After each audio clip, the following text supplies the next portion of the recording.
Bonjour à tous, très heureux de vous retrouver de nouveau pour un Dvar Torah. On va essayer de réfléchir cette semaine.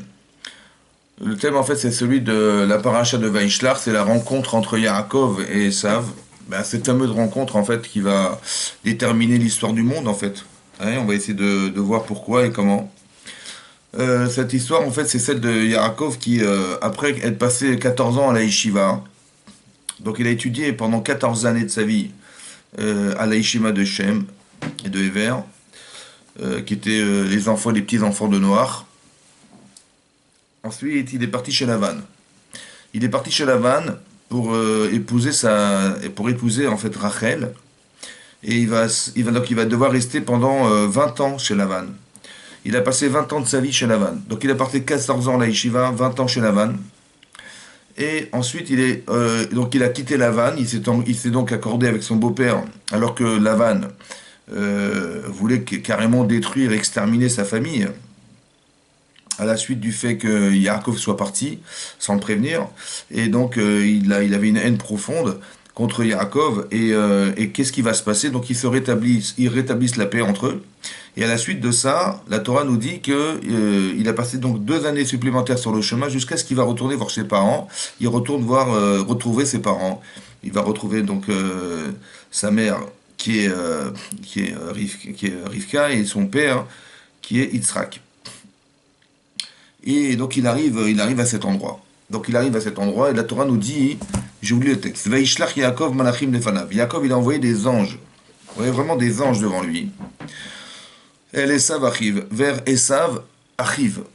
Alors on va faire attention aux mots qui sont utilisés dans la Torah. D'accord? Parce que la Torah, vous savez que la Torah est avare de mots. Elle ne supporte pas, la Torah, de dire des mots en trop. Et donc quand c'est pas logique, quand il y a des mots qui sont là pas de façon qui sont pas très logiques, il y a forcément un enseignement à en tirer.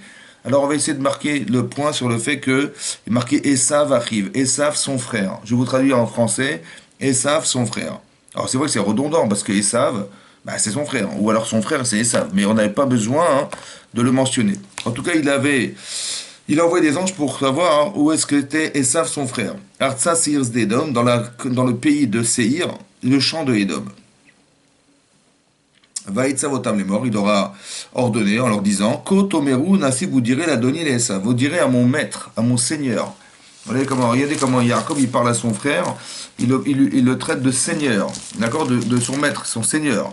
Ko Amar Avdecha Yaakov, ainsi a dit ton serviteur Yaakov. Im Lavan Garti, j'ai vécu chez Lavan, Vaïcharadata, j'ai attendu jusqu'à présent. En fait, il lui raconte ce qui s'est passé. Qu'est-ce qu'il a fait entre temps, entre le moment où il va quitter Lavan et au moment où il retrouve son frère. Il s'est passé quand même 36 ans de sa vie. Ça fait 36 ans que Yaakov il n'a pas retrouvé son frère Esav.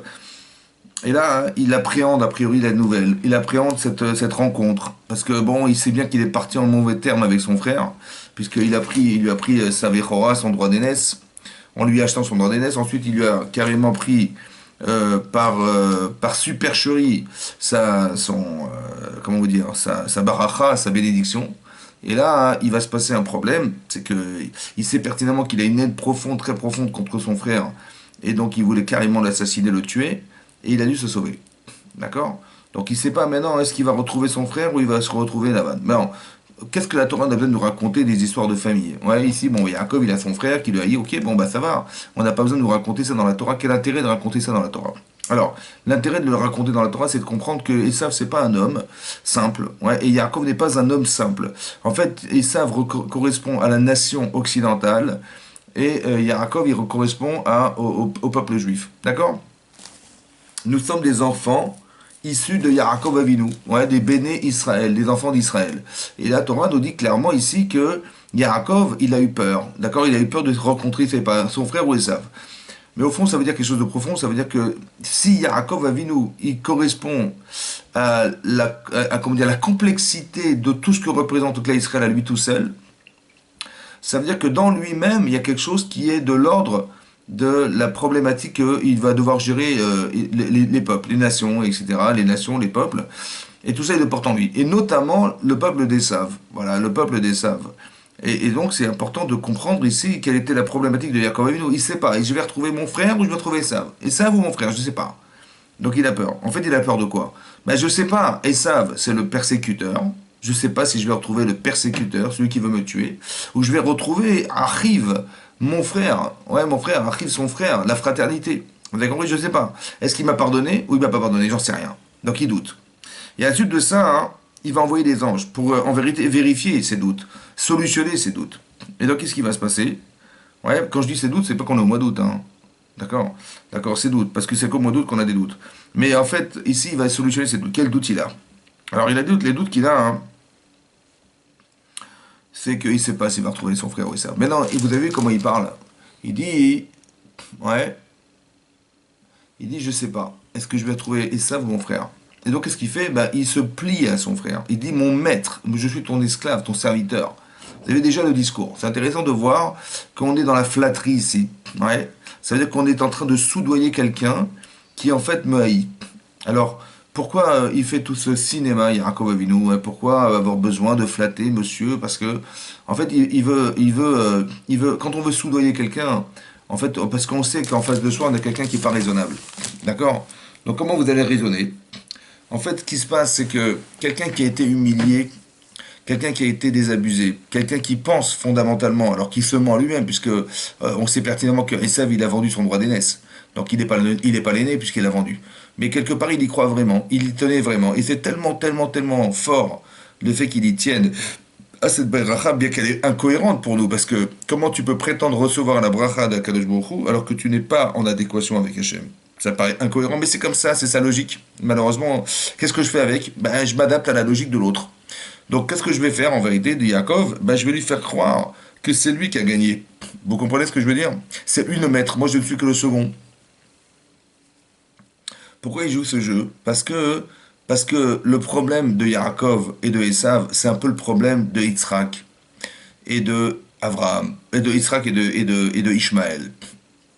Parce que vous savez que Ishmaël était l'aîné d'Abraham, autant que Esav est l'aîné de Yitzhak.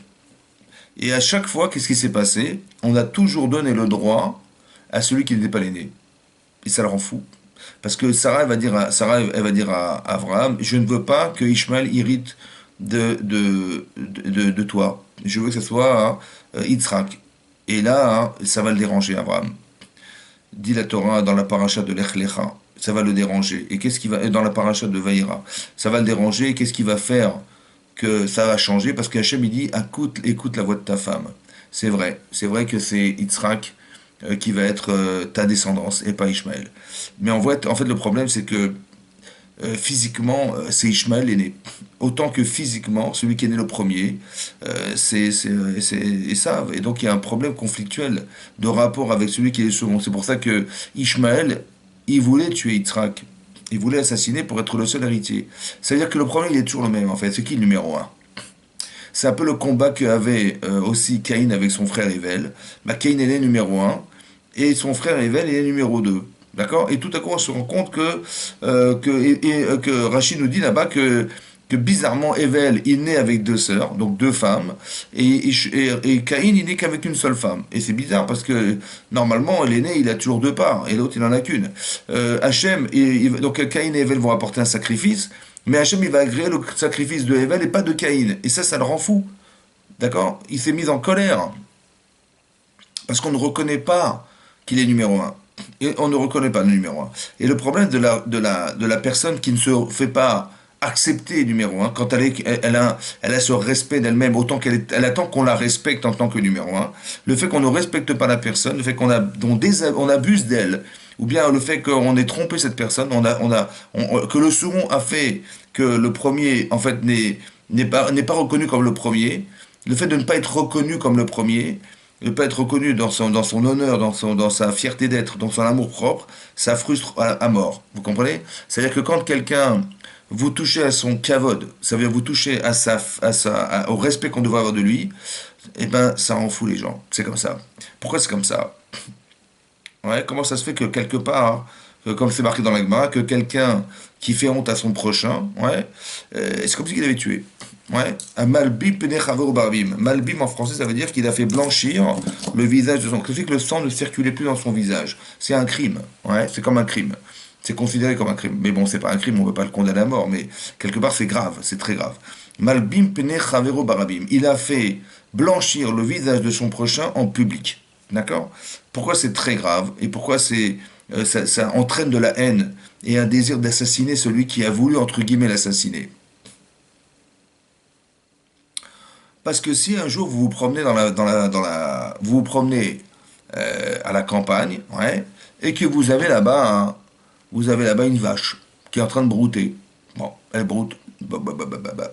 Bon, Beuh. Elle broute. Et qu'est-ce qui se passe? Et vous venez la voir et vous lui dites, dis-moi, espèce de grosse vache, d'accord? Espèce de grosse vache, et vous la traitez de grosse vache, bah, vous la traitez de tous les noms de grosse vache. Et vous pensez que vous avez humilié la vache, hein? Bon, mais elle continue à brouter. Bon, ben manifestement, elle ne réagit pas au fait qu'on lui dise qu'elle est une grosse vache. Bon, je me suis moqué d'elle, mais a priori, elle a rien ressenti, ni la rougie, ni quoi que ce soit. C'est plutôt la vache qui rit, par contre. Bon. Et donc, qu'est-ce qui se passe? Je rentre chez moi, et la personne, elle rentre chez lui, et elle voit sa femme en train de préparer des gâteaux. Elle a donc le rouleau à pâtisserie qu'elle a dans la main, d'accord? Et son mari rentre dans la cuisine, et puis il fait à sa femme, espèce de grosse vache, d'accord? Bon, alors là, tout à coup, il se passe autre chose. C'est marrant parce que là, tout à coup, je ne sais pas pourquoi le rouleau à pâtisserie, il vole. Je ne sais pas pourquoi il vole et il lui arrive en pleine figure. Bon, mais c'est quoi la différence? Ben, la différence, c'est quoi entre un animal et sa femme? Ben, la différence, c'est que l'animal, il a ce qu'on appelle un nefesh raya. Il a une conscience animale. Mais sa femme, elle a une neshama. C'est un petit peu différent. Ça va? Maintenant, qu'est-ce qui fait la différence? C'est que la neshama, c'est ce qui me fait vivre. La neshama, c'est ce qui me dit que je suis important, j'existe. Quand on dit dans le Pirkei Avot, dans les Maximes des Pères, que Betzelem Elohim, on nous a créé à l'image d'Hachem. À l'image d'Hachem, c'est qu'on a une capacité à penser, à réfléchir, à analyser. Ben, ça vient d'où, ça, à votre avis? Ben, ça vient de la neshama. C'est pour ça que on met les tefilines sur la tête. Parce que dans la lacha, c'est marqué, dans la loi juive, c'est marqué que le siège de la neshama, c'est-à-dire là où repose essentiellement l'âme, c'est dans le cerveau. Ça va? Donc en vérité, mon cerveau me dit tu existes, mon cerveau me dit tu es important. Et qu'est-ce qu'il me dit l'autre? Il me dit je suis rien. D'accord? Et il me dit je suis rien. Ah, tu dis je suis rien. Ah ouais, bon, entre guillemets, tu me dis que quoi? Tu veux m'assassiner? Alors c'est moi qui vais t'assassiner. C'est-à-dire que le fait que on se sente négligé, le fait qu'on se sente ignoré, le fait qu'on se sente rendu rien, c'est ça, c'est une sorte de crime parce que tu veux me tuer, je te tue. Vous avez compris? Donc le fait de ne pas respecter les autres, c'est ça qui va se passer. Et là, manifestement, il y a Esav, il comprend l'attitude de Yaakov comme une négligence extrême. Que non seulement il lui a pris son droit d'aînesse, mais en plus il lui a pris sa beracha, sa bénédiction, et ça l'a rendu malade. Parce que la bracha de Yitzhak, c'est la bracha qui va nourrir la terre entière. Venivrechu becha, kol mishperot adama, seront bénites par toi toutes les familles de la terre. Donc vous comprenez que la haine, elle est très profonde, jusqu'à ce qu'on puisse lire dans les textes que Rabbi Shimon Bar Yochai a dit, Alacha, c'est une alacha que Esav sonnait Yaakov. Esav, il a eu Yaakov. Encore une fois, Esav, c'est pas l'homme Esav. L'homme Esav ne m'intéresse pas. C'est la nation que représente Esav qui m'intéresse. Parce que Esav, c'est un homme, mais il correspond à toute la nation occidentale.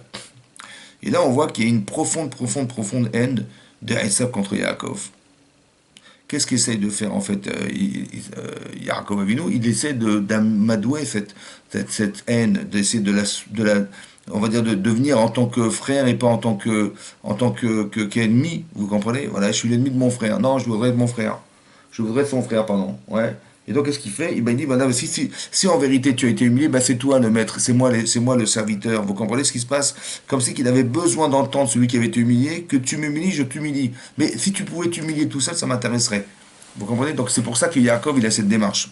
Ça veut dire qu'il a compris psychologiquement que le problème de son frère, qu'il ne veut pas accepter l'idée qu'il a eu tort de croire que son frère avait trompé, qu'il l'avait trompé, etc. Il a eu tort de croire. Mais qu'est-ce qu'on peut faire contre les gens qui ne comprennent rien? Alors on est obligé de leur faire croire selon la logique qui est la leur, pas la nôtre, la leur. Et donc il va être obligé de dire bah, c'est toi le Seigneur, c'est toi le machin, c'est toi le... Et moi je suis l'esclave. Et qu'est-ce qui va se passer?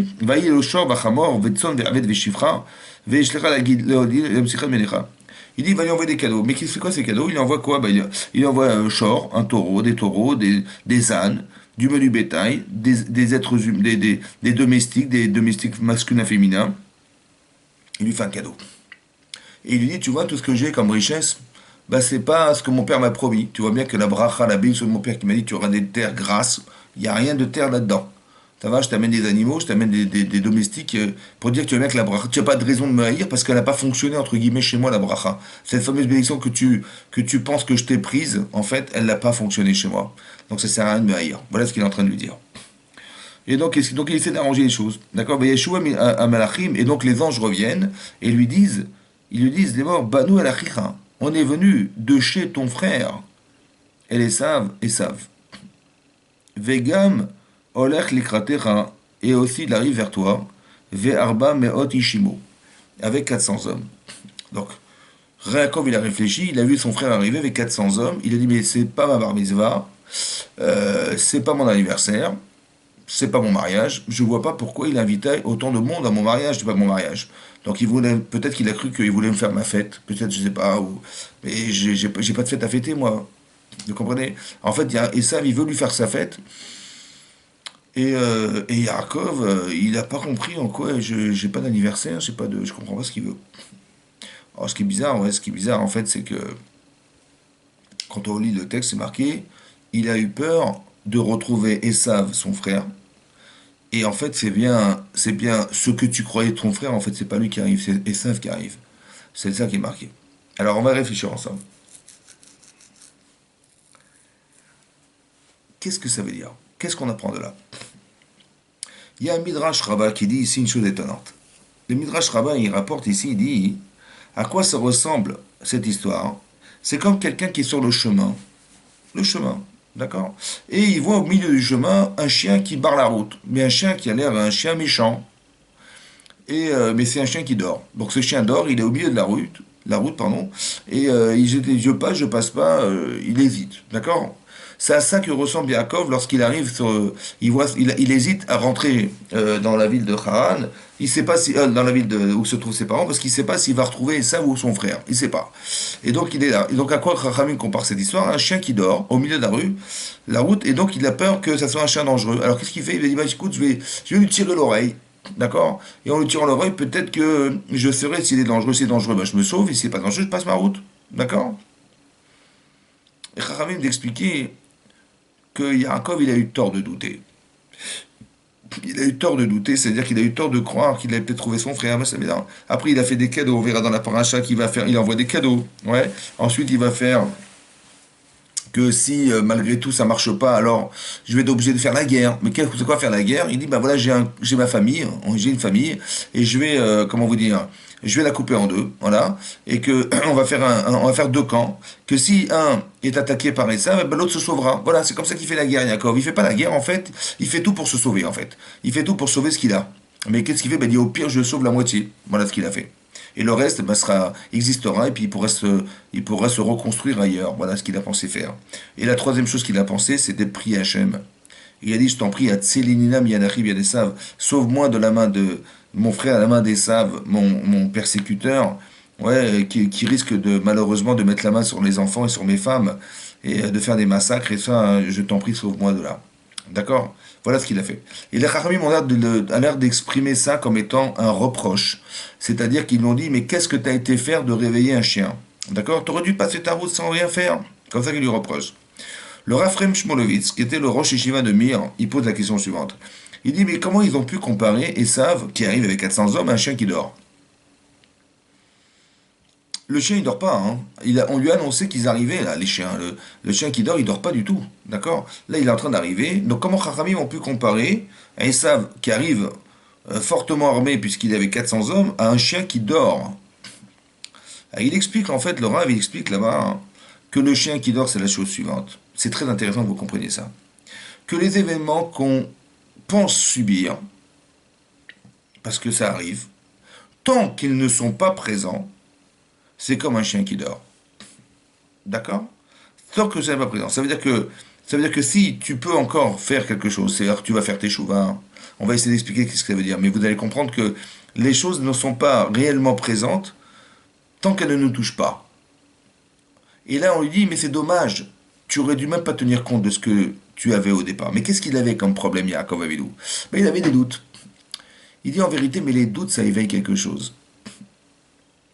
Parce que quand j'ai peur, je sais pas, je vais retrouver ça. Donc, vous dire, mais cette peur, elle est légitime. Parce que, évidemment, quand tu as un frère pareil qui voulait, il y a 36 ans, t'assassiner, il y a des quoi avoir des doutes. D'accord? On a l'impression que ce qui est marqué là, dans le texte, c'est la chose suivante. Au départ, Yaakov, il pensait retrouver, il espérait que Esav soit son frère. On lui dit non, non, non, ton frère c'est Esav, c'est l'inverse. Et donc il espérait. Mais en fait, c'est quoi le doute? C'est de je sais pas ce que je vais retrouver. Il dit mais c'est dommage parce que tu doutes. C'est parce que tu doutes, parce que tu penses retrouver le persécuteur qu'on va t'envoyer le persécuteur. C'est-à-dire que si tu doutes de ce qui t'arrive, ça veut dire qu'au fond de toi, il y a des doutes. Il y a quelque chose qui anime et qui est révélateur d'une carence. Parce que tu sais pas. Donc tu sais pas. Et cette peur, en vérité, elle est révélatrice de quelque chose. On n'a pas peur pour rien. Quand tu es fort dans ta tête, quand tu crois en Dieu, quand tu as des certitudes dans la Torah, que tu es le peuple élu, qu'est-ce qui peut te faire peur? Vous comprenez? C'est ça le problème. Et donc, en vérité, la peur est révélatrice qu'on n'y croit pas vraiment. Ouais, on s'est dit peut-être que ça va pas être comme exactement comme j'avais pensé. Vous avez compris ça? Ça veut dire que qu'est-ce qui va se passer? Vous savez qu'est-ce qui va lui envoyer Esav? Mais c'est Akadosh Baruch Hu qui lui envoie Esav. Pourquoi? Parce que tu penses que tu pourrais que Esav il a un pouvoir sur toi. Alors il faut que tu le solutionnes ce problème. Alors je vais t'envoyer Esav pour que toi-même physiquement tu le solutionnes. Ça veut dire qu'en fait, on est quelque part victime de ce que nous sommes. Que nous créons des choses dans la vie, et tout à coup, ce qui va se passer, c'est que la réalité, elle va être exactement proportionnelle à ce que je conceptualise. Ça veut dire que, comme si que la vie que tu vois autour de toi, c'est la projection de ta vie, de ce que tu ressens être la vie. Alors, si tu doutes de ce que tu crois, alors tu vas avoir des doutes. Si tu es confiant dans ce que tu sais, tu vas avoir des choses confiantes. C'est incroyable. C'est ça qui est marqué là. C'est que les Khamim ont dit, mais qu'est-ce qu'il a été faire d'avoir réveillé un chien qui dort? Je dis, mais comment ça un chien qui dort? Il n'y a pas de chien qui dort. En fait, il dort. Il faut que tu comprennes, il n'y a rien. Il n'y a rien du tout, il se passe rien. Mais je suis pas idiot. En fait, c'est dommage. Parce que tu t'es mis dans une situation où tu t'es mis devant une situation où il y avait un chien. Pourquoi tu as pensé qu'il y avait un chien? Pourquoi tu as pensé que tu aurais des problèmes? D'accord? Ah, parce que t'es pas construit. Ah, parce que t'es pas sûr de toi. Ah, parce que tu as des faiblesses. Eh ben, en vérité, si tu reconnais d'avoir des faiblesses parce que tu doutes, alors on va t'envoyer des choses qui vont devoir solutionner tes problèmes. Vous avez compris ce qui se passe? Ça veut dire que, autrement dit, je vais vous le dire en clair, je pourrais comprendre que ce que Yaakov il est en train de vivre, c'est un problème. Parce qu'il y voit son frère arriver, 400 hommes, c'est un grave, grave problème. Hein. Ah oui, c'est un grave problème, on en veut à sa vie. En vérité, vous savez quoi? Ce qui arrive n'est pas un problème. Ce qui arrive, c'est la solution à son problème. Vous avez compris? Ça veut dire que maintenant, il va falloir faire tes chouvins. Il va falloir régler ce problème de doute. Mais c'est parce que je doute que les choses arrivent comme ça. Mais si je doute pas de ma vie, il peut rien se passer, il peut rien m'arriver. Mais il faut être capable de penser qu'il n'y a pas de problème. Il faut être entier dans sa vie. Il faut être intègre dans sa tête. Il faut avoir des perceptions logiques et positives dans sa vie pour ne pas douter de nos faiblesses. Et ça, c'est un travail qu'on doit faire à l'intérieur de soi. Et vous avez compris que tout ce que vous avez en vous se projette autour de nous. C'est qui le sait? C'est Akadosh Baruch Hu. Donc comme il le sait, Hachem, il le connaît parfaitement. C'est un très très grand psychologue. Akadosh Baruch Hu, vous savez, c'est un grand psychologue. C'est un grand psychanalyste. Vous en connaissez, vous, des psychanalystes? Ben, Hachem, c'est le psychanalyste des psychanalystes. Ça veut dire que ce que vous allez voir est exactement proportionnel à ce que vous êtes. C'est ça, la Emunat Hachem. C'est ça d'être croyant. D'accord? D'être croyant, c'est pas de savoir que Dieu est dans le ciel, sur un nuage. D'accord? Avec une grande barre blanche. Non, c'est pas lui. Mais c'est un autre. Mais je veux dire que par là, que celui qui croit qu'Hachem est dans le ciel, mais je crois en Dieu, donc quand j'en ai besoin, je lui prie, machin, parce qu'il est dans le ciel. Mais non, vous avez rien compris, c'est pas ça l'aïmouna. L'aïmouna, c'est de traduire chaque seconde de ma vie. Tout ce qui m'arrive, en vérité, a un sens. Tout ce que je vis est un message. Donc ici, le message, c'est quoi? Il faut comprendre ce que Hachem lui a dit là. Qu'est-ce qu'il lui a dit Hachem? C'est quoi? Quel courrier lui a envoyé Hachem? Ben, il lui a envoyé quelque chose de grave quand même. Il lui a envoyé quelque chose de grave. Ça veut dire que maintenant qu'il le doute, ça veut dire qu'il doute de quoi? Il doute de ce qui est quelque chose de très très difficile à comprendre. Parce que manifestement, on en veut à sa vie. Ça veut dire qu'on ne veut pas à son argent, on n'en veut pas à son identité, on en veut à sa vie. Ça veut dire qu'on voit qu'ici, il y a un tel profond désir d'assassiner Yaakov Avinu qui normalement n'aurait pas dû avoir lieu, puisque pendant 36 ans, rien ne s'est passé, et tout à coup, ça se passe maintenant. Ça veut dire qu'il y a un problème, vous avez compris? Et donc Yaakov, dans cette forme de faiblesse qu'il le représente, il va douter et Hachem est obligé d'envoyer Esav. Ça veut dire qu'il est obligé de lui envoyer le problème de Yaakov Avinu. Il a peur de retrouver Esav. Ah, t'as peur, alors je t'envoie. Comme ça, tu vas le solutionner, ce problème. Vous avez compris? C'est comme ça qu'il faut le réfléchir. Et donc, qu'est-ce qui est marqué à la suite de ça? C'est marqué, je lis le texte de la Torah. Ouais, parce que la Torah, c'est elle qui a raison. Hein. En Torah, c'est elle qui me l'a dit. On Torah un jour. Ouais. Que tu le veuilles ou non, quoi. Vaïra Yaakov. Il a eu très peur, Yaakov. Méhod. Méhod, en français, ça veut dire énormément. Vaïra Yaakov Méhod. Vaïet Serlo. Et il était inquiet. Rachid expliquait. Rachid, quand je vous dis Rachid, c'est Rachid ne fait que rapporter le Midrash, les Midrash Rabbah, Tanhuma, tous les Midrash que vous imaginez, tous les commentaires qui ont été écrits sur le texte de la Torah, c'est ça que rapporte Rachid. La force de Rachid, c'est de rapporter ça pour nous dire quel est le sens premier, pas le sens premier du texte. Quel est le sens littéral? Et il dit Rachid que Vaïra, il a eu peur de mourir. Vaïet Serlo, il a eu peur de tuer. Bon, peur de mourir, je comprends. Bah oui, quand tu vois 400 hommes arriver armés jusqu'aux dents, il y a de quoi avoir peur. Mais ça veut dire quoi, peur de mourir? Bah, quelqu'un qui veut te tuer, tu le tues. Hein. L'orguecha, dit la Torah, quelqu'un qui veut t'assassiner, Ashkem, lève-toi et tue-le, parce que légitime défense. Ouais, c'est ça la légitime défense. Donc pourquoi il a eu peur de tuer? Pourquoi il a eu peur de tuer? Comme il a eu peur de se défendre. Non, c'est-à-dire, où tu peux pas te défendre, bah tu as peur de mourir. Mais parce que tu peux. Mais qu'est-ce que ça veut dire de tuer les autres? Tu as peur de tuer, mais si tu peux le faire, bah, fais-le, défends-toi. Ah, tu peux pas, alors n'aie pas peur de tuer les autres, tu peux pas de toute façon. Donc c'est marqué, tu as peur de tuer, ça veut dire qu'il pouvait tuer Esav. Mais pourquoi il a eu peur? Bah, il voulait dire c'est son frère, c'est vrai, il va faire de la peine à ses parents. C'est vrai, c'est vrai. Mais quand t'as pas le choix, qu'est-ce que tu veux faire? Il va pas mourir parce qu'il va faire de la peine à ses parents. Vous avez compris, c'est pas logique. Donc ça veut dire quoi hein, qu'il a eu peur? Alors peut-être l'idée c'est la suivante. Écoutez bien, moi je m'énerve. C'est comme ça. Tout ce qui nous arrive vient d'Hachem. Tout ce qui nous arrive vient d'Hachem. Donc, en fait, qu'est-ce que me dit Hachem? C'est ça que je veux comprendre. Bon. Alors, pour le comprendre, peut-être qu'on va se mettre à la place d'Hachem. Bon, c'est un peu prétentieux, je vous l'avoue, mais je vais me mettre à la place d'Hachem. Je suis Hachem et j'envoie chez Yaakov, Esav et 400 hommes. Bon. Maintenant que je suis Hachem, je suis dit, bon, bah, on va lui faire sa peau. Et Yaakov Avinu. C'est ça qu'il a dit à Hachem. On va lui faire sa peau. Ça veut dire qu'Hachem, il est en train de dire à Yaakov, qu'est-ce qu'il est en train de lui dire? Il dit, bah, t'es mort. Ça y est, c'est fini, Yaakov, c'est fini. C'est ça qu'il a dit. Bah, c'est grave quand même. Donc maintenant, si je sais que je suis Yaakov et que j'entends ce message, Hachem il me téléphone, il me dit, tu sais, c'est fini, ça veut dire que j'ai dû faire une avéra, bah, une avéra très grave, puisque ça condamne à mort Yaakov Avinu quand même. Si on en voulait à son argent, bon, je comprends. Si on nous veut lui donner des coups, bon, je comprends. Mais on veuille retirer la vie d'Yaakov Avinu, c'est très grave. Ça veut dire qu'il est en train de réfléchir, mais qu'est-ce que j'ai pu faire de tellement grave pour qu'on me ôte la vie? On m'ôte la vie, comment c'est possible? Donc il a un problème. Donc peur de mourir, c'est peur d'avoir tellement fauté qu'il est prêt à, qu'Hachem il a dit c'est fini entre nous, c'est terminé. Waouh, waouh, waouh, waouh. Ça veut dire c'est fini, ça veut dire que tu peux. Il va décéder, il n'y a, pas de Gan Eden, il n'y a plus rien. Vous comprenez? Mais qu'est-ce qu'il a pu faire comme Avéra? C'est ça le problème. Qu'est-ce qui a pu engendrer qu'Hachem il ait voulu lui dire un truc pareil? C'est ça qui est marqué dans le texte de la Torah. Il a fait, il a eu peur. Donc il a eu peur en fait de pas être au niveau. Il a eu peur que Hachem lui ait dit mais on n'a plus rien à faire ensemble. C'est incroyable. Ça, c'est une chose. Deuxième chose, il a eu peur de tuer. Pourquoi il a eu peur de tuer? Ben, il a eu peur de tuer parce que c'est un message. C'est comme si quelqu'un il reçoit un courrier, des impôts, d'accord? Et il ouvre la lettre, et il lit la lettre, il dit ben, monsieur, vous nous devez 4500 € pour des retards de paiement. Et le type, il est énervé, il prend la lettre, il la déchire en 4, en 5, en 6, et il la jette à la poubelle. Voilà. Bon. Bon, Khazak ou Baruch. Elle est bien déchirée la feuille, Kolakavot. Hein. Tu as très très bien déchiré la feuille, mais les 4500 €, tu les dois. Ça sert à rien de déchirer la feuille. En fait, il a eu peur de quoi? Il a eu peur de tuer. C'est quoi la peur de tuer?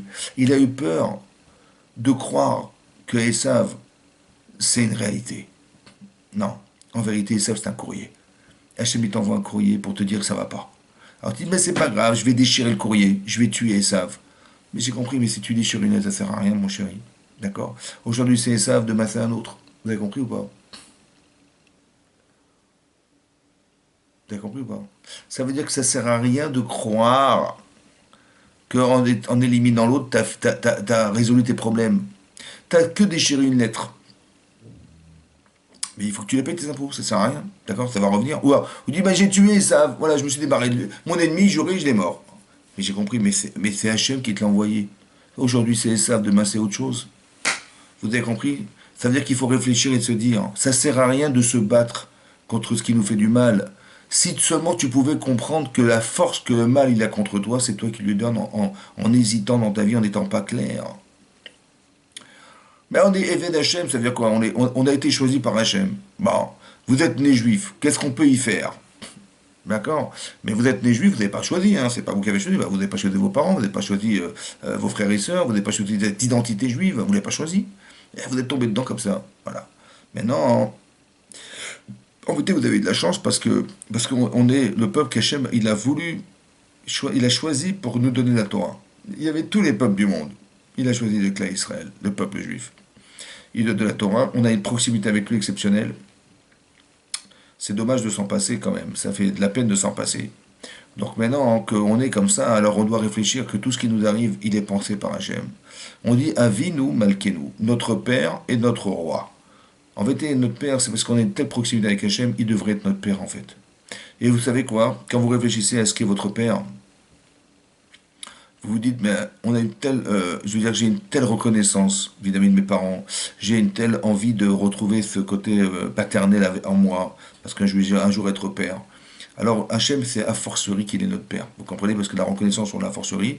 Il y a cette notion de père chez Hachem. Mais mon père, il ne veut pas du mal. Je vous rassure, il m'a jamais mis dehors. Et même si ça a été difficile, ça n'a jamais été pour mon mal. Alors il faut réfléchir comme ça. Qu'Hachem, il m'a téléphoné et il m'a dit, mon chéri, je t'envoie Esav. Ça veut dire qu'il y a un problème fondamental, un, avec Esav, et deux, avec moi-même. Parce que je ne sais pas le gérer, je ne sais pas, je ne sais pas le gérer. Donc c'est ce qui va se passer. Il va avoir peur, en fait, donc Hachem lui dit attention. Et c'est ça qu'il a compris, Yaakov. C'est qu'un courrier. Ce que tu vas voir n'est qu'un courrier. C'est qu'une manifestation du message d'Hachem. C'est tout ce que c'est. Donc n'essaie pas de tuer, d'éliminer ce qui te fait mal. Ça sert à rien, parce que c'est qu'un message. C'est pour te dire, mon chéri, fais tes chouvas, change. Parce que tel que tu es, tu ne peux pas vivre comme ça. Donc il faut que ça change, il faut que tu arrives à comprendre que ça change. Et qu'est-ce qui va se passer? À la suite de ça, je vous lis le texte de la Torah. À la suite de ça, il va envoyer des cadeaux.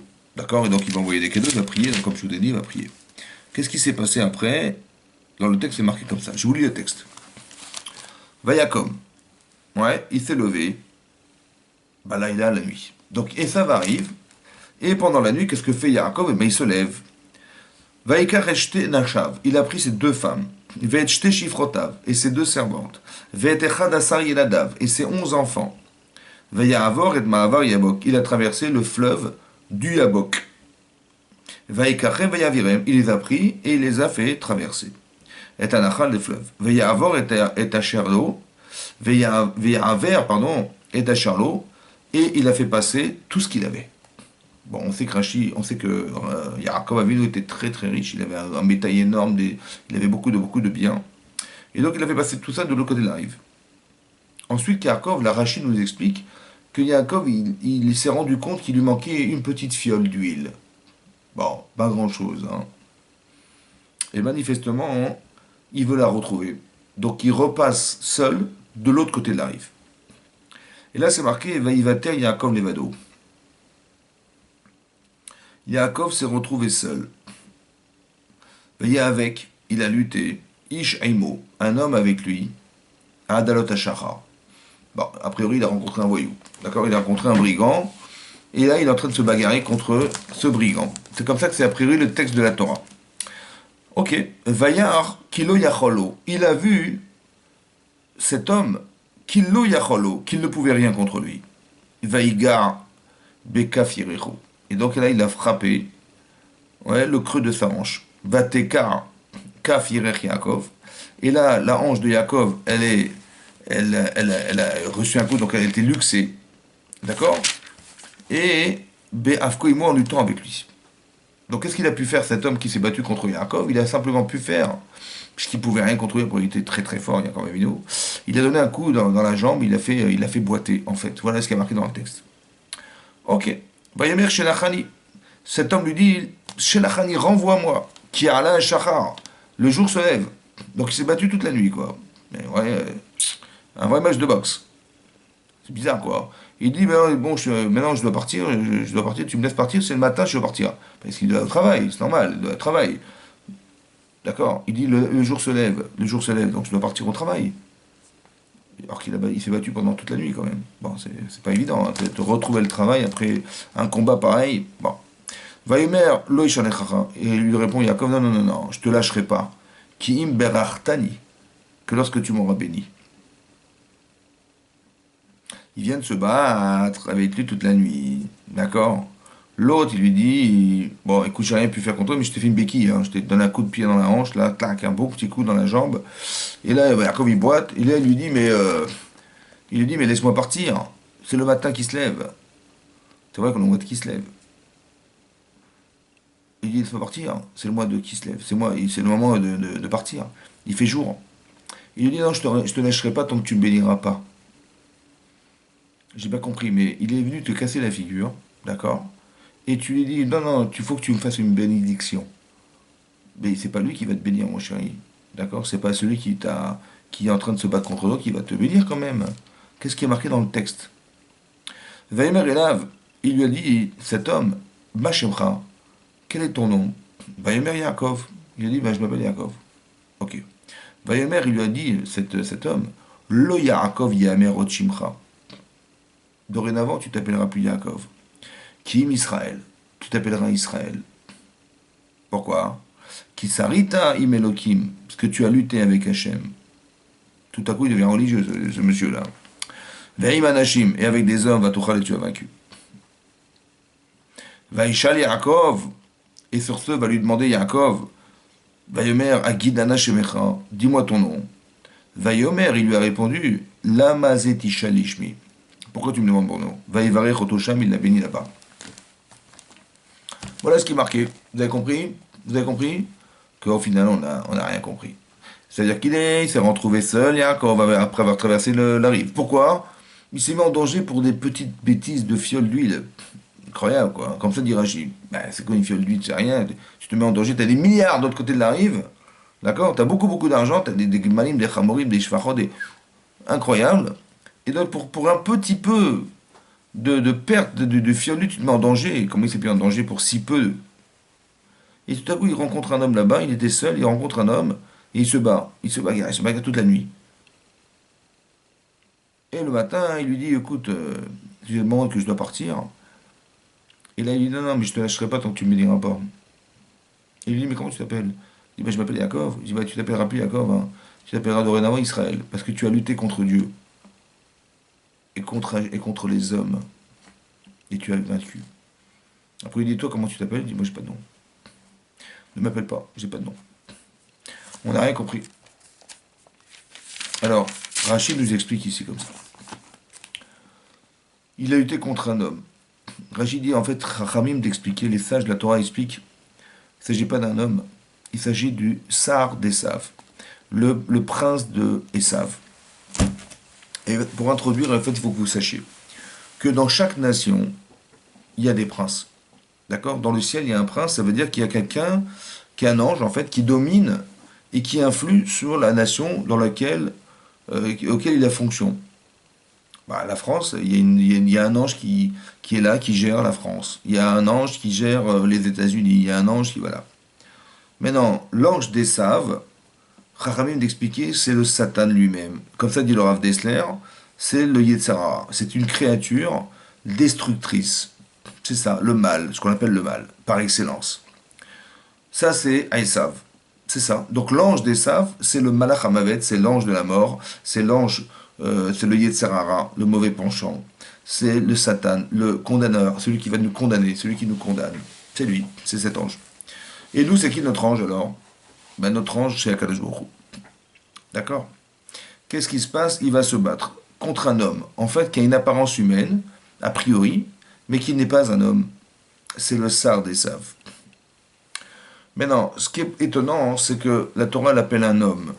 Ben non, il fallait l'appeler un ange. Comme c'est marqué, Vaishlach Yaakov Malachim Lefanav, Hachem, Yaakov, pardon, a envoyé vers Esav des anges, et Rachid est vraiment des anges.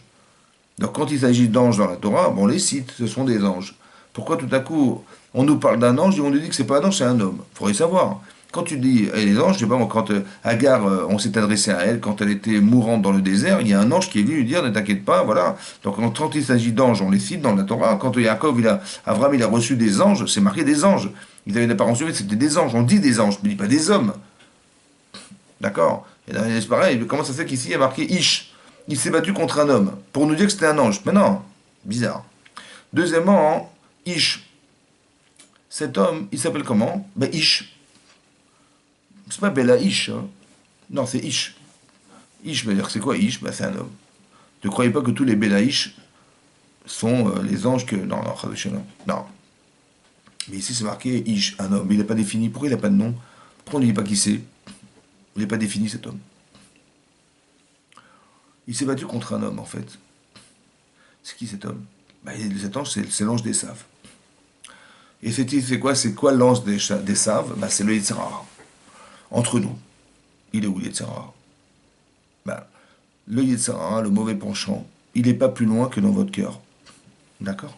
Parce que c'est marqué, dans la Torah, c'est marqué, tu vas aimer Hachem, Bechol levavecha, de tous tes cœurs. Pas Bechol libecha, de tout ton cœur. De tous tes cœurs, c'est un pluriel. Et Rachid expliquait que dans notre cœur, on a Yetzeratov et Yetzera. Il y a un mauvais penchant, il y a un bon penchant et un mauvais penchant. En vérité, l'ennemi que je combats à l'extérieur, c'est celui qui me tiraille à l'intérieur. Quand vous dites, tiens, j'ai envie de faire ça, c'est pas vraiment cachère, et ben, nous on croit que c'est nous en fait. Non, c'est quelque chose en moi qui me pousse à agir. D'accord? C'est lui qui me donne envie. Ça va? Et donc ce désir en vérité, il n'est pas à l'extérieur. C'est vrai que je le vois. Mais peut-être que je le vois parce que je cherche à le voir. C'est marqué dans le schéma Israël. Schéma Israël, c'est marqué Lotaturu, ne vous détournez pas, achare levavchem, ve achare enechem. Après vos cœurs et après vos yeux. Bon, en général, c'est parce que j'ai vu que j'ai désiré. En fait, la Torah nous dit que c'est pas comme ça que ça marche. C'est un principe connu, en fait, que tu vas voir ce que tu désires, en fait. Si quelqu'un il a envie de fumer, ben, il cherche où il y a du tabac. C'est pas qu'il dit ah j'ai vu quelqu'un qui fumait, ça m'a donné envie. Ben oui, c'est possible. Mais en général, tu vas chercher ce que tu désires. J'ai faim, j'ouvre le frigidaire. J'ai froid, j'allume le chauffage. J'ai chaud, j'allume la climatisation. Donc ça veut dire que tu cherches pas.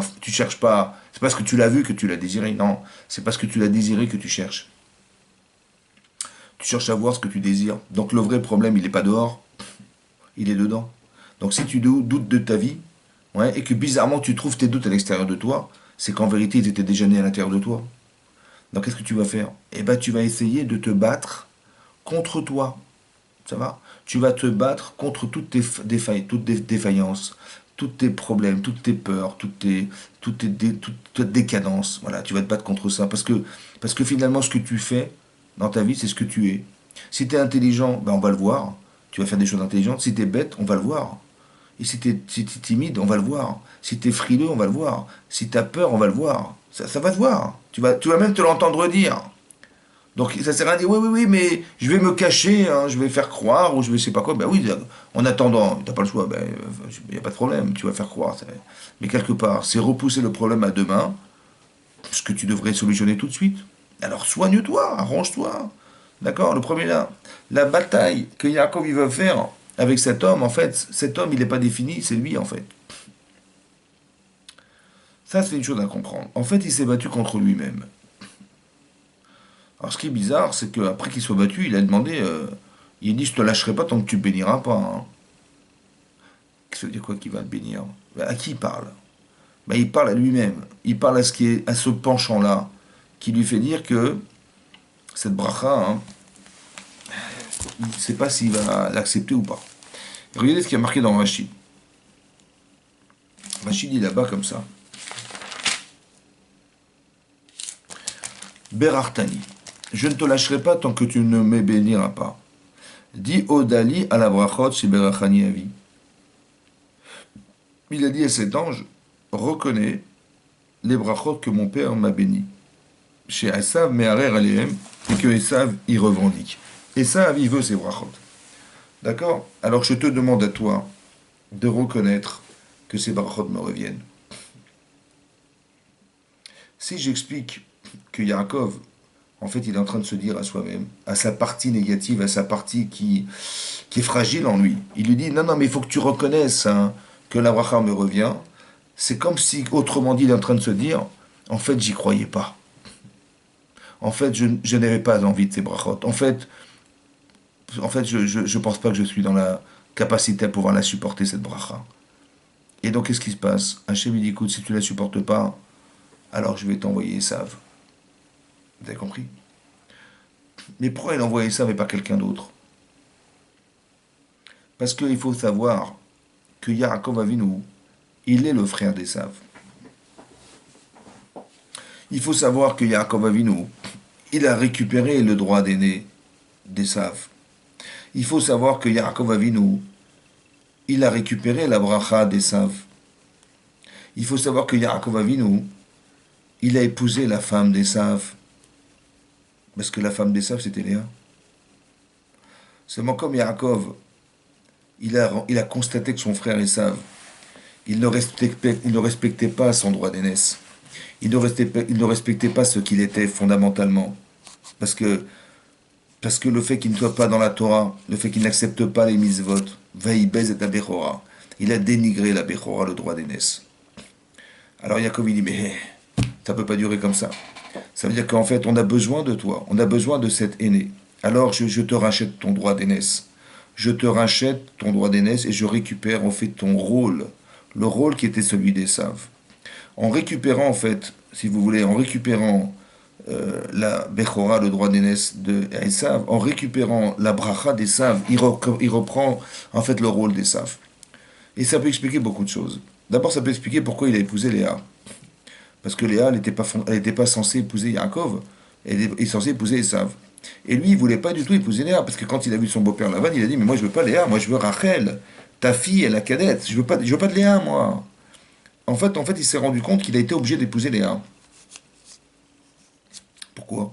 Pourquoi il a accepté? Mais il a accepté parce qu'il a compris, et c'est ce qu'elle lui a expliqué en fait.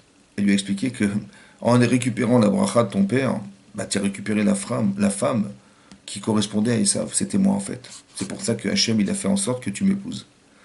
Mais qu'est-ce que ça veut dire? Ça veut dire que Yaakov il va endosser le rôle de son frère. Mais c'est difficile d'être double. C'est-à-dire que c'est très difficile dans la vie de savoir que par exemple dans l'exemple de Yaakov Avinu, c'est un Yoshev ou Alim. C'est quelqu'un qui n'a que pour fonction que de s'asseoir et d'étudier la Torah. Voilà, c'est sa fonction. Ça veut dire qu'en lui, on va lui dire, écoute mon chéri, tu n'as passé que 12 heures dans l'étude, c'est pas bien. Il faut passer plus d'heures dans l'étude. Est-ce que tu connais bien tes textes? Est-ce que tu connais bien la lacha? Voilà c'est ça qu'on attend de lui. D'être un Talmid Chacham, un érudit de la Torah. Voilà ce qu'on lui demande. Et tout à coup, cette tâche-là, elle est très très bien, Chazak ou Baruch. Seulement maintenant que tu as pris le rôle d'Esav, il faut que tu vives la vie d'Esav. Mais c'est quoi la vie d'Esav? Eh ben, c'est de se confronter à la vie. C'est-à-dire d'être obligé de, étant donné qu'il a une tendance à devoir travailler, qu'il a Hirat Shamaim, parce que manifestement Esav, il a une tendance naturelle, pas d'Yitzhara. Il a une tendance naturelle portée vers l'extérieur, portée vers le crime, portée vers la violence, portée vers la virilité, la partie belliqueuse de l'homme. Ça, c'est Esav. Donc tout le travail d'Esav, ben, c'est de se retenir, d'être capable de retenir cette tendance, de retenir sa nature. Pourquoi il a ce travail à faire? Parce qu'il descend, il est né de Yitzhak. Yitzhak Avinu, sa mida, sa qualité essentielle, c'est l'Hirat Shamaim. Donc il dit, mais c'est peut-être pour ça que Yitzhak, il aimait cet enfant. Parce qu'on aime ce qui nous ressemble.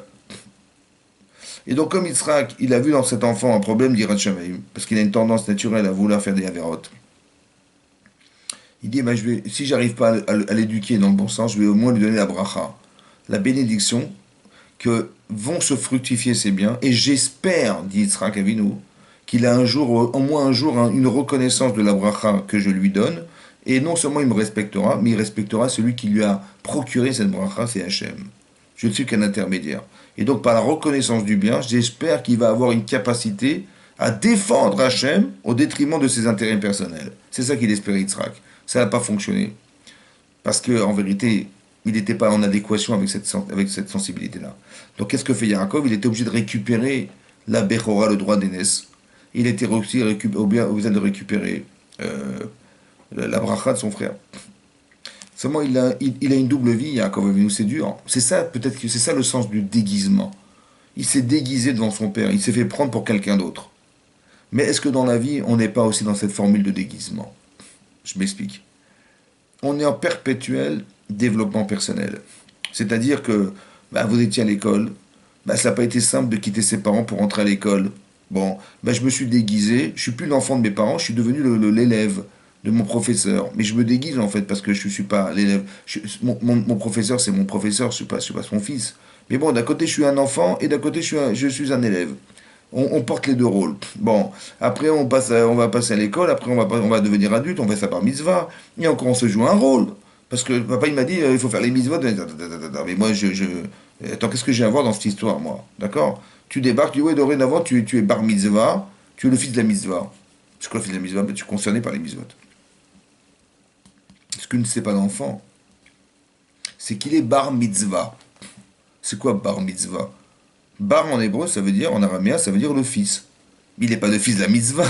Il n'est pas le fils de la mitzvah, il est le fils de ses parents. Pourquoi pour dire qu'on est concerné par les mitzvot dorénavant, on devient un bar mitzvah? Ben non, pas bar mitzvah. On n'est pas le fils de la mitzvah. C'est quoi le fils? Comme c'est que la mitzvah, hein, elle avait accouché de quelque chose qui s'appelle le fils. Vous avez compris?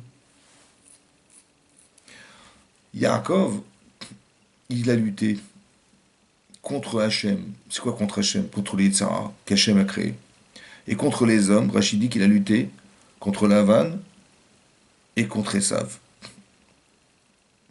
Il s'appelait Yaakov, il est devenu Israël. Mais ça veut dire quoi? Ça veut dire que la mitzvah qu'il a fait de faire Teshuvah, elle lui a permis d'accoucher d'Israël. Est-ce que Israël n'est pas le fils de Yaakov? Ben oui, mais c'est grâce à quoi? Ben la mitzvah. C'est la mitzvah. Quand vous faites une mitzvah, ben soit positive, soit vous vous refusez de faire une avéra, vous avez fait une mitzvah. Mais est-ce que la personne qui s'est refusée à faire une avéra, elle est la même que celle qui ne s'est pas refusée à faire l'avéra? Non. Est-ce que la personne avant d'être éprouvée, elle est la même après avoir été éprouvée? Est-ce que la personne qui a fait une mitzvah, elle est la même que celle qui ne l'avait pas faite? Ben non. Mais vous avez compris que vous avez changé. Soit parce que vous avez entériné cette capacité de résistance, soit parce que vous avez décidé de faire la mitzvah. C'était pas obligé. Mais la personne, normalement, elle n'est pas la même. Il y a eu un changement. En vérité, vous avez fait naître en vous quelqu'un d'autre. C'est ça le fils de la mitzvah. Je suis le fils de la mitzvah. Par exemple, si vous imaginez, regardez-vous il y a 30 ans, regardez-vous il y a 20 ans, regardez-vous il y a 10 ans. Bon, il y a 10 ans, je me vois, je me dis, mais est-ce que j'aurais imaginé une seconde, il y a 10 ans, ce que je suis aujourd'hui? Je dis, même pas en rêve, c'est impossible. Mais qu'est-ce qui a pu se passer pour que j'ai pu changer autant? Et si j'ai pas changé? Mais c'est grave. C'est-à-dire que tu n'as pas évolué, c'est pas possible. Ma vraie préoccupation, en vérité, c'est quoi? C'est d'arriver à découvrir au jour après jour la personne qui est cachée en moi. Parce que je me rends compte qu'il y a 10 ans, j'aurais pas cru que c'était moi. Mais cette personne que tu vois au présent, c'est celle du passé. C'est celle qui était en toi. Seulement, les expériences faisant, que Hachem il a créé autour de toi, tu as dû te confronter, tu as dû accepter, tu as dû refuser, tu as dû te battre, c'est ça Israël, vous comprenez que c'est ça Israël? La lutte, c'est quoi? C'est la résultante de ce combat qui fait que Yaakov devint Israël. Mais c'est la lutte contre Esav, c'est la lutte contre Lavan, c'est la lutte contre les Tzahara qui a pu faire que j'ai des idéaux, j'ai des forces, j'ai la Torah, j'ai des mitzvot, je sais ce que je dois défendre, au détriment de ce que je vis. Et c'est ça qui me permet de changer. Vous comprenez ou pas? C'est ça qui donne naissance à quelqu'un d'autre, qui est moi-même en fait. Mais je ne suis que le fils de la mitzvah. Je ne suis que le fils de la mitzvah. C'est-à-dire que je suis né de la mitzvah. Comme c'est que moi, j'avais accouché de quelqu'un d'autre qui est moi-même. Mais celui qui est né là, c'est le fils de celui qui était auparavant l'autre. C'est ça, bar mitzvah. C'est ça Israël en fait. Comme c'est qu'on était tous des enfants de Yaakov, mais qu'il fallait absolument qu'on arrive à découvrir Israël. C'est cet homme que je cherche. Le vrai Ben d'Israël, cet enfant d'Israël, c'est moi en fait. Mais je sais, toute ma vie, je sais que. Mais qui c'est qui me crée? Qui c'est qui crée cette capacité à être cet homme? Ben, c'est Hachem. Donc il faut bien réfléchir et se dire que tout ce que vous vivez, tout ce que nous vivons, a été réfléchi pour qu'on arrive à atteindre cet Israël qui est en nous en fait. Qui dort en nous, ou qu'on a oublié d'être. Je ne sais pas. Et c'est cet enfant qui doit naître en permanence, cette nouvelle personne. Vous croyez que vous ne changez pas, mais Veda que vous changez. C'est sûr que vous changez, mais en bien, en espérant bien. Ça veut dire que, mais pour le réfléchir en bien, il faut savoir que tout est utilisé pour le bien. Tout ce qui nous arrive, c'est pas facile qu'avec Yaakov Avinu. Il voit son frère arriver, il a une peur de fou quand même. Mais c'est grâce à ça qu'il a fait Teshuvah. C'est grâce à ça qu'il s'est convaincu de ses doutes au départ. Il dit, mais je ne sais pas si je mérite les brachot. Je ne sais pas si ça vaut la peine d'être riche, autant riche que ça. Il avait peur d'être riche, il avait peur de ressembler à Esav peut-être. Il a dit, mais c'est pas cette vie que je recherche, je me déguise. Mais à un moment donné, il faut que tu comprennes que tu dois absorber ton déguisement. Tu dois être l'homme. À un moment donné, c'est vrai qu'on se déguise tous. Hein. Tout le monde se déguise. Parce qu'on fait croire, on a besoin, parce que pour évoluer, il fallait même être un tablier pour aller à l'école. Mais qu'est-ce que j'ai avec un faire avec un tablier? Ben, je dis, oui, mais tu te déguises en élève à l'école, tu te déguises, tu vas au travail, tu te déguises, tu parles, on se déguise en permanence. Et c'est qui la vraie personne? Bah, je sais pas, tu parles avec ta femme, tu as une façon de parler avec ta femme, avec tes enfants, c'est une autre façon de parler, avec tes voisins, c'est une autre façon, avec ton patron, c'est une autre façon, avec le banquier, c'est une autre. Combien de fois on est des caméléons, on se déguise en permanence, vous comprenez ou pas? Mais c'est qui la vraie personne? Mais c'est elle qu'il faut découvrir. C'est qui la vraie? Il y a une vraie personne, il y a la personne qui déguise, qui s'adapte en fait. Mais à un moment donné, il faut découvrir la vraie. Ah, vous savez quand est-ce qu'on va la découvrir? Quand on va se retrouver seul. Un jour, il faut se dire, voilà, tu fermes tout, tu réfléchis. Voilà. Yaakov, il s'est retrouvé seul. C'est là qu'il s'est confronté à son Yetzirah. Ça va? Il faut bien définir les éléments. Il faut bien que tu comprennes un jour quel est le sens de ta vie. Qu'est-ce que tu veux faire de toi? Il faut que tu réfléchisses. Tu vas pas toute ta vie te déguiser. Toute ta vie, tu vas faire croire aux gens. Toute ta vie. T'es père de famille. Mais arrête de faire du cinéma. Ah, tu es père, donc tu es responsable. Tu es marié, tu es responsable. Tu es une femme, tu as des enfants, mais tu es responsable. Mais quand est-ce que tu seras une maman pour tes enfants? Quand est-ce que tu seras un père pour tes enfants? Quand est-ce que tu vas arrêter de vivre en célibataire à la maison, alors que tu vis en couple? Quand est-ce que tu vas t'arrêter? Quand est-ce que tu vas te déguiser? Tu es l'enfant du passé ou l'enfant du présent? Mais c'est toi qui décide. Mais il faut arrêter de se déguiser.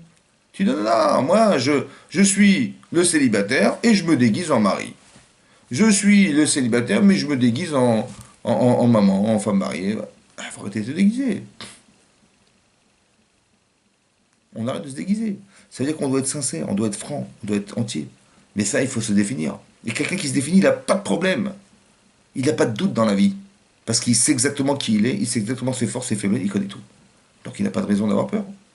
Ah, la peur, c'est un révélateur de défaillance. C'est un révélateur, malheureusement. Et donc Hachem, il est obligé de m'envoyer quelque chose dans ma vie pour essayer de solutionner ce problème. Ça veut dire que moi, je crois que ce que je vis est un problème. Je vois et ça va arriver, je crois que c'est un problème. Mais non, c'est la solution à ton problème. Ce que tu vis vient te solutionner personnellement. C'est lui qui va éliminer tes doutes. Dans la confrontation à ton problème, tu vas te battre. C'est ça qu'Yaakov il a dit. Je te lâcherai pas tant que tu me béniras pas. Je te lâcherai pas tant que tu reconnaîtras pas que sa bracha, que mon père m'a donné, que mon frère revendique, elle me revient. Comme si Yaakov il s'est dit, il faut que je me convainque que c'est pour moi. Je dois me convaincre que je suis juif. Je dois me convaincre que je suis concerné par les mitzvot. Je dois me convaincre que les tzara, il va me détruire. Je dois me convaincre que je dois arriver au Lamabar. Je dois me convaincre qu'Hachem, il m'aime. Il faut se le répéter, se le répéter, se le répéter. Parce qu'on n'y croit pas. Parce qu'on se déguise. C'est comme ça. Donc Yaakov, il a fait ce travail sur lui-même. C'est tellement grave que si on se déguise, on n'est pas soi-même. Vous comprenez ça qu'Yaakov, il a dit, mais pourquoi il m'a envoyé ça? Et pourquoi il veut me tuer? Bah parce que tu n'es pas toi-même.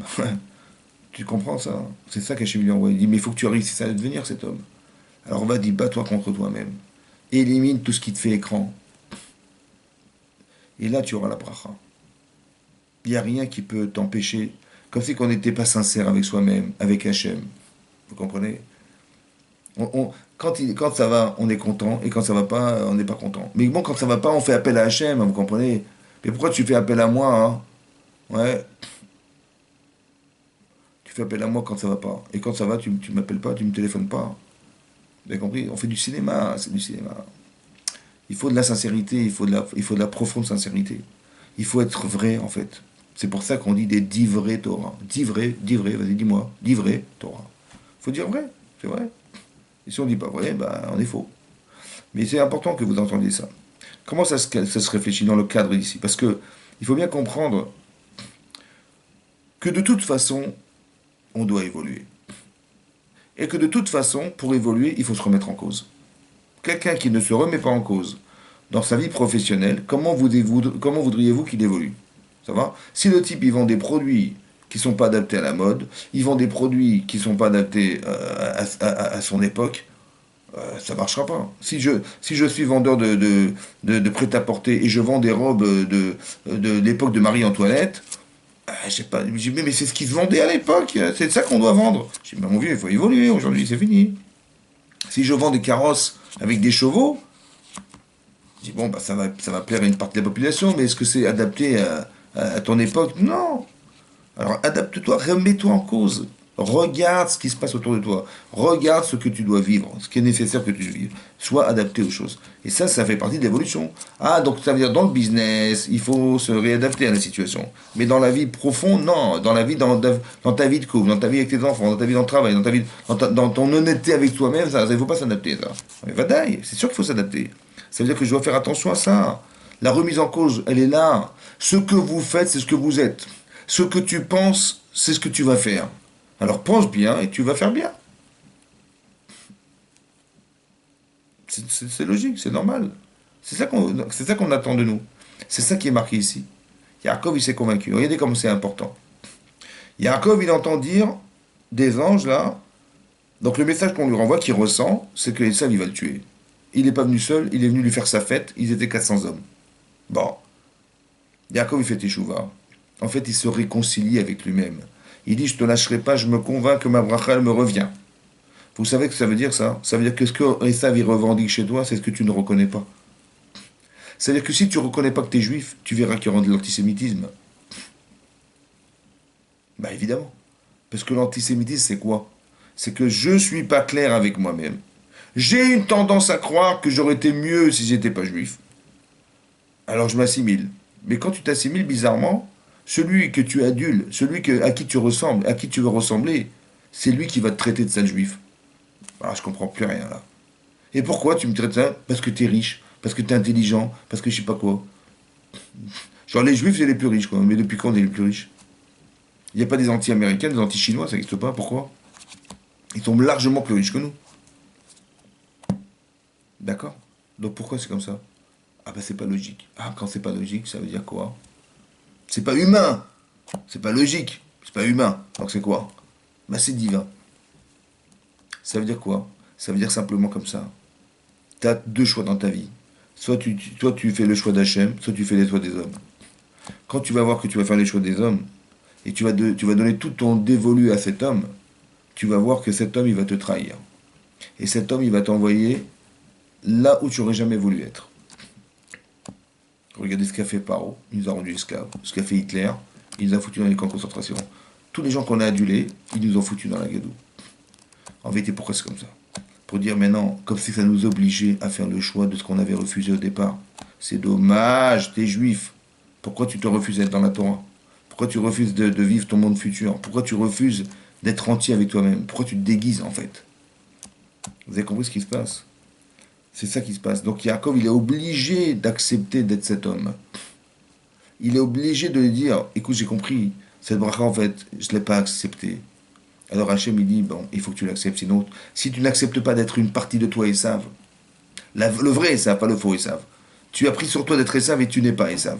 Je vois que tu refuses, tu as peur d'Esav. Ça veut dire que tu as peur d'être l'autre. Mais cet autre-là, il va t'agresser. Lui, tu lui donnes du pouvoir, il va t'agresser, mon chéri. Pourquoi faire? Parce qu'il faut que tu l'acceptes.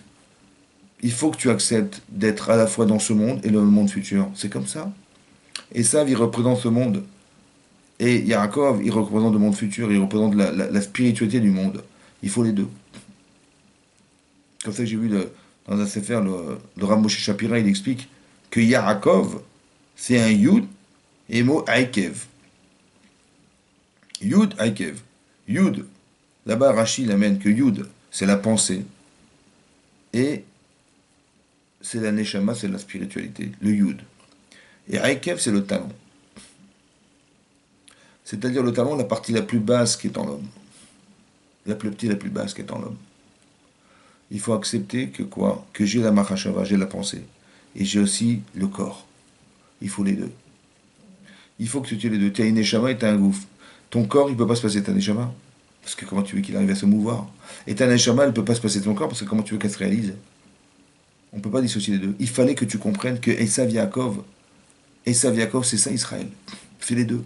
Si tu n'acceptes pas, on s'arrête là. C'est ça qui lui envoie Hachem. Et donc il va faire un travail pour accepter d'être Esav, d'accepter la bracha d'Esav, ce qui est antinomique avec Yaakov Avinu. Parce que lui, il s'occupe de la Torah, il ne s'occupe pas de la terre. Il faut devenir cet homme. Et quand il va rencontrer Esav, bizarrement, dans la Torah c'est marqué que quand il l'a vu, il a couru vers lui, il l'a embrassé. Mais j'ai pas compris comment quelqu'un qui me haïssait à ce point de venir avec 400 hommes pour me tuer, quand il me voit, il m'embrasse. Mais il n'est pas venu pour ça. Et les types qui sont venus accompagner ça pour tuer Yaakov, ils comprennent rien. Parce que tu nous as appelés pour tuer Yaakov et tout à coup on voit que tu embrasses ton frère, je ne comprends pas. Vous avez compris ce qui se passe? Vous avez compris que quand Yaakov il solutionne son problème intérieur qui est Esav, il le solutionne, et bien Esav il peut que l'embrasser, puisque tu l'as solutionné. C'est ça qu'il lui a dit après, il a dit, ce que tu es à toi est à toi. Esav il a dit, ce qui est à toi est à toi. Et Yaakov il dit, mais accepte mes présents. Il lui envoie des cadeaux. Esav il dit, Yeshti Rav, j'ai beaucoup. Rachid dit, j'ai plus que ce que j'espérais. Yaakov il dit, non, accepte-le, parce que j'ai tout. C'est quoi la différence entre j'ai plus que ce que j'espérais et que j'ai tout? Prends-les parce que j'ai tout. C'est quoi qu'il a dit? Qu'est-ce qu'il a dit? En fait, Yaakov, je pense qu'il a eu peur de dire j'ai trop. Ça veut dire qu'il y a quelque chose qui est l'ordre d'Hachem et je ne sais même pas à quoi ça sert. Alors il faut que je comprenne que chaque centime que j'ai, il sert à quelque chose. C'est pour ça, peut-être, dit le Rav Moshe Shapira, que Yaakov, il a été cherché, il a risqué sa vie pour des petites fioles d'huile qu'il avait laissées de l'autre côté de la rive. Parce que tout a un sens. J'ai pas le droit de dire j'ai trop. J'ai pas le droit de dire j'en ai trop. J'ai pas le droit. Il faut que je sache que tout vient d'Hachem. Et tout ce que j'ai a un sens. Et pour dire ça, il faut pas être Esav. Il faut être Yaakov. Il faut être quelqu'un qui est capable de dire que tout ce que j'ai vient d'Akadosh Baruch Hu. Pas qu'il y a des choses qui viennent de moi, ou bien que j'en ai trop. Je ne sais même pas pourquoi j'en ai. Ça veut dire que c'est pas toi alors. Puisqu'Hachem il s'est trompé, il t'en a donné trop. Ou moins, ou alors t'as pas compris quelle est ta fonction. Alors Yaakov, il a dit oui, oui, j'ai compris ma fonction. Moi, je croyais que j'étais un Yoshev Ohalim, un intellectuel dans la Torah. Mais je vois que je suis plus que ça. Puisque, et c'est ça qui fait que, comme si que ma main était trop petite et ça déborde. Mais j'ai pas besoin de cet argent, j'ai besoin de cette richesse. J'ai pas besoin de tout ça, moi. Mais ça déborde. Donc j'ai peur de ne pas être le vrai homme. Alors Hachem, il faut que tu acceptes d'être cet homme. Alors Yaakov, il va dire, ok, j'accepte d'être cet homme. J'accepte d'élargir ma main. J'accepte de recevoir tout ce que tu m'as donné. Et je ne pose pas la question parce que poser la question, c'est de remettre en cause la volonté d'Hachem. Alors cette question, je ne la pose pas, je l'accepte. Mais en vérité, l'acceptant, je change. C'est ça l'objectif. C'est de devenir cet homme capable de pouvoir à la fois réceptionner la bracha de Yitzhak et à la fois d'être, comment dire, d'être Yaakov Avinu. Et là, il réussit, et là, il gagne, et là, son frère l'embrasse. Ça veut dire que la réalité qui nous agresse n'est fonction que des doutes qu'on lui donne. Mais si vous vous solutionnez à l'intérieur, vous n'avez pas de problème à l'extérieur. C'est un révélateur, en fait, ce que nous vivons aujourd'hui, par exemple, vous pouvez le réfléchir. Le problème palestinien, le problème de l'antisémitisme, le problème de ça. Il faut tout le temps le réfléchir dans ce même sens. Que ce que vous voyez projeté dehors, c'est ce que vous n'avez pas réussi à faire dedans. C'est pour ça qu'il y a de l'agressivité contre nous. C'est comme ça. C'est ça, ils savent. C'est ça, ils savent. Vous avez compris? Ça qui est marqué dans la paracha qui précède, que Yitzhak, il n'avait pas prévu une bracha spécialement en plus pour Esav. Il avait dit au départ j'ai une bracha pour Esav, une bracha pour Yaakov. Mais comme il s'est avéré que ce qu'il ne savait pas Yitzhak, que Yaakov, il avait récupéré le droit d'aînesse d'Esav, il avait récupéré la bracha d'Esav, donc c'était la bracha qui était prévue à Esav. Donc il y avait la bracha d'Esav, la bracha d'Yitzhak, de Yaakov. Mais quand il a compris finalement, Yitzhak, que la Bechora avait été rachetée par Yaakov, il a dit donc j'ai donné une bracha à Yaakov, la bracha qui est à la fin de la paracha de Vayetse, et la bracha qu'il a donnée à son fils Esav qui pensait être Esav. Et tout à coup, il lui invente une nouvelle bracha. Ouais. Que Yitzhak qui va donner une nouvelle bracha à son fils. Laquelle? Il va lui dire, hein, écoute mon chéri, tu vivras par le sabre. Tu vivras par le sabre. Mais si tu es en souffrance, alors tu pourras retirer le joug de sur toi. Voilà ce qu'il a dit Yitzhak à son fils Esav. Si tu es en souffrance, Rachid explique, si tu vois que les Bnei Israël ils font des fautes, et là tu auras un prétexte. Parce que tu te diras, attends, moi si on m'a privé de la bracha, de la bénédiction, c'est parce que je suis un mécréant, je suis un rachat. Alors là, je vois que les Bnei Israël, ils ne méritent pas cette bracha puisqu'ils sont des mécréants et des rachaïm. Ils ne respectent pas la Torah. Alors tu auras un prétexte, tu as raison. Là, tu as raison, tu prends ton bâton, ton épée et tu tapes dedans. Ça va? Ça veut dire qu'on a inventé une nouvelle bracha, que Esav, il va nous taper dedans. Quand, dit Rashi, quand il sera lui en souffrance. Ça veut dire que vous avez compris un truc de malade, c'est que les gens qui nous en veulent, c'est qu'ils sont en souffrance. La quête de souffrance, de savoir qu'on ne mérite pas ce qu'on devrait avoir. Parce qu'en vérité, on leur a volé. C'est ça qu'ils croient. Parce que si manifestement on le méritait, alors on aurait dû être intègre. Mais si on fait des avérotes, c'est qu'on trahit Hachem. Il dit, ah, tu trahis Hachem, mais c'est moi qui étais l'aîné. C'est-à-dire que tous les peuples du monde qui nous entourent, ils descendent des Saves, et eux, ils disent, mais c'est nous l'aîné. Alors si tu respectes le fait que tu as accepté le droit d'aînesse, bon, ça va. Mais si tu ne respectes pas, je te tape dessus. Hein. Et quand on nous tape dessus, c'est révélateur qu'on n'a pas respecté ce que nous sommes. C'est ça qui est marqué. C'est ça le prétexte des Saves. C'est ça qu'il faut comprendre ici. Ça veut dire qu'on doit respecter ce que nous sommes. On est juif, respecte ce que tu es. C'est quoi respecter d'être juif? Ça veut dire quoi respecter d'être juif? Mais c'est simple en fait. Parce qu'il y a des gens, vous savez, il y a des gens ils disent voilà, on fait les mitzvot. Ils disent ah, mais quelle mitzvot? À quoi ça sert les mitzvot? Moi, Dieu est dans mon cœur, moi. Moi, j'ai la Emouna, plus que toi. D'accord? Et j'ai la Magen David. Tu as vu la Magen David? Et j'ai le Haï. Avec la chaîne en or avec le Haï. Voilà, là, je suis juif. Je montre que je suis juif. C'est ça qui compte. La Emouna dans mon cœur. Je dis Hazak ou Baruch. Hazak, franchement, tu es extraordinaire. Mais bon, juif, tu l'es déjà. Bah oui, parce que si ta mère est juive, t'es juif. Est-ce qu'on t'a demandé d'être juif? Bah non, tu l'es déjà. Alors qu'est-ce qu'on t'a demandé? Bah on t'a demandé de le devenir. On t'a demandé d'être Israël. Tu vois, Israël, Yaakov, il s'est battu contre Esav. Il a défendu son judaïsme. En fait, il n'a pas défendu ce qu'il est. Il a défendu ce qu'il doit devenir. Tu dois devenir juif. À quoi ça sert de mettre ta Megadavi si tu fais pas les mitzvot? À quoi ça sert de faire tout ça si tu fais du cinéma? C'est comme tu dis, moi, je suis marié. Bah, j'aimerais bien le voir, tu es un Khazak. Vas-y, montre-moi que tu es marié. Montre-moi comment tu te compares avec ta femme, avec tes enfants. Montre-moi que tu es un père de famille, montre-moi. Bah, ça sert à rien de dire je suis père si tu ne le montres pas. Bien sûr que tu as des enfants. Bien sûr que tu as une femme. Bien sûr que tu as un mari. Bien sûr que tu as des enfants. Bien sûr. Mais on t'a pas demandé d'être ce que tu es. On t'a demandé de le devenir. Il faut devenir une vraie maman pour ses enfants. Il faut devenir une vraie femme pour son mari. Il faut devenir un vrai père pour ses enfants. Il faut devenir un vrai mari pour sa femme. Ah, c'est devenir qui compte, c'est pas d'être. Tu dis, mais moi je suis déjà, je suis marié, je suis marié. Mais on s'en fout que t'es marié. On s'en fiche que t'es juif. Il faut le devenir. Ça n'a rien à voir. C'est pour ça qu'il est de Sarah, hein. Parce qu'il faut choisir. Ah ouais. T'as pas demandé d'être, on t'a demandé de choisir d'être. Ah, il faut choisir. Mais c'est pas facile.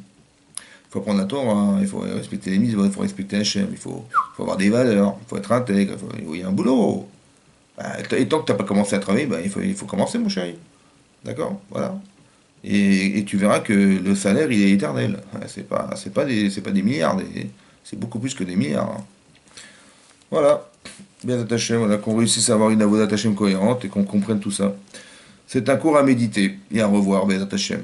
Je vous remercie de m'avoir suivi. Bonne soirée. Shavua Tov à tous. Au revoir.